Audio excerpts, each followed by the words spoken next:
It's very surprising. When you really love yourself, then your love is for yourself. And you start spreading that love in such a manner that you beautifully love others. You don't love for money. You don't love for some advantage, for some power, or for some gain, but you love for love. Because pure love is so joy-giving. It's so joy-giving that if there is any such thing that I love somebody because I want to possess that person, because I am something great, and if I love somebody, then that person should feel absolutely obliged. All these ideas are absolutely of no avail. Really, if you love, then you just love. You love everyone. You may say, Mother, how can you love a crook? Need not go his way. Need not be with him. Need not have anything to do with it. But if you have pure love, then he can change, she can change. If they do not, then you don't bother. Those who come into the ocean of love, those who are really pure loving people, they are your friends.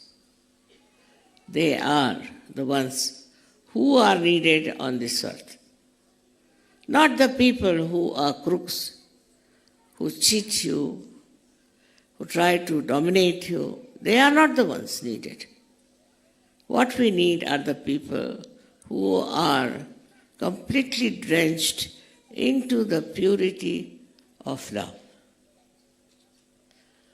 So from love we go to another point, which is purity. And the purity is a subject which has been talked about by many people, that you should be pure, you should be absolutely open, and people should know everything about you. I don't think that is purity. Purity is that which purifies others. If you are a pure person, then others will be purified. They have to be purified. Now, supposing you have certain ideas about yourself. You think that you are very highly placed as a Sahajogi and that you are full of love. Maybe it's all imaginary. Does it purify others? Does your purity purify others? Can it give them awakening? Can they be realized souls? And then how much do you value the purity, the power of purity, and how many people you give realization? Or you have kept it to yourself? How many places you have been to spread this purity? Purity has to be spread. And without any doubt in your own purity, you should do it because it's a very, very powerful thing.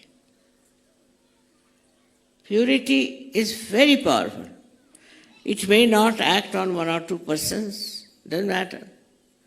There could be some very, very nasty, horrible fellows, doesn't matter. But it will have an effect on very many sensitive persons who want to become Sahajogis. You have to just test it, how people like you and how they are impressed by you.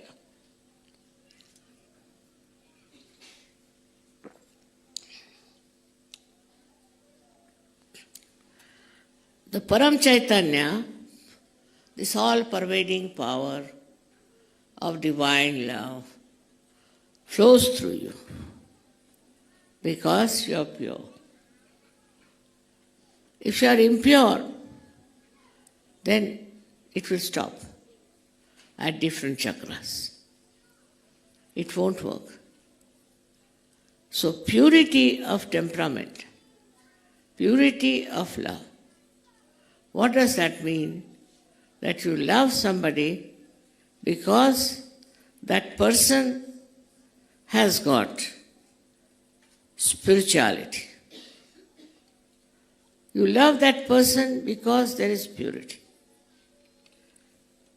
And you go to places just to spread the purity among people.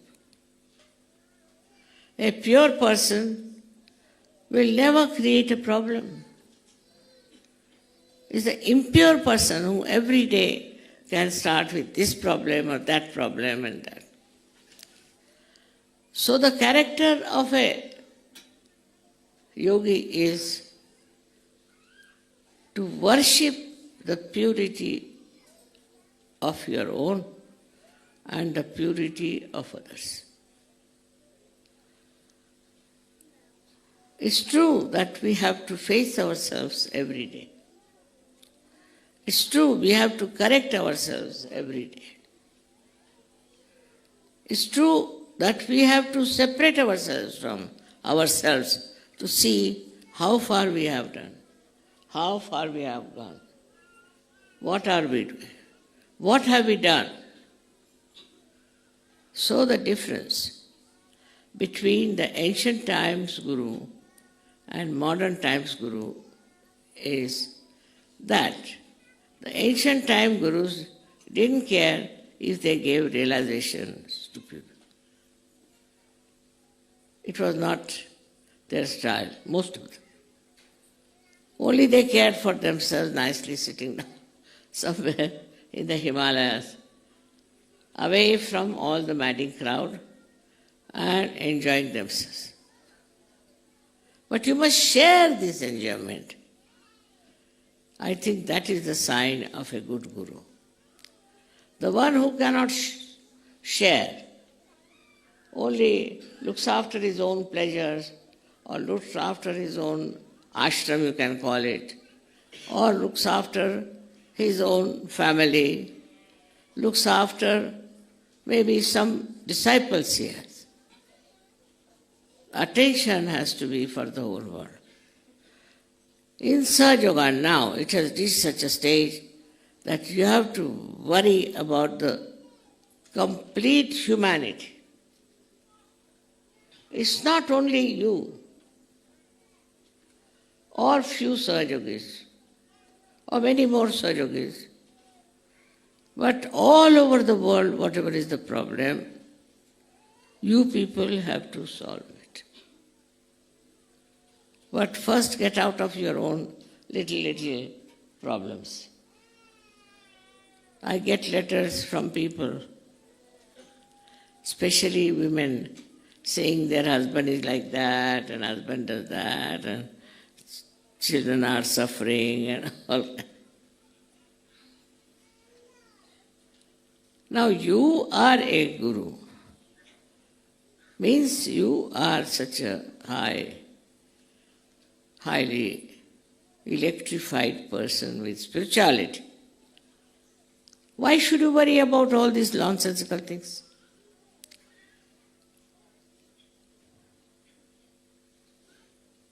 And the consciousness that you are purified and that you are a pure person should make you very humble. Just the opposite of it. Normally people, if they are anything, they become very proud. I think no end of them. If they have, say, one power, they become like that. If they have some talent, they become like this. If they have some eminence, they become like this. They do not become humble by that. By that achievement, they become extremely, extremely proud, arrogant, absolutely in a very wrong shape. But you are a Sahajogi, and you should not mind anything that will bring down your purity.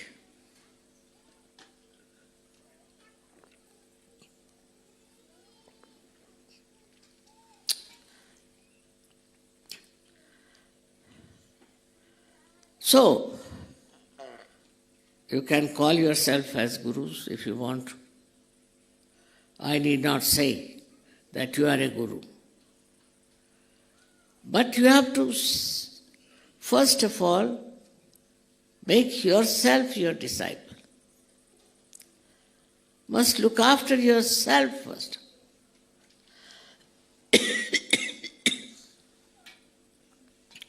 You have to see for yourself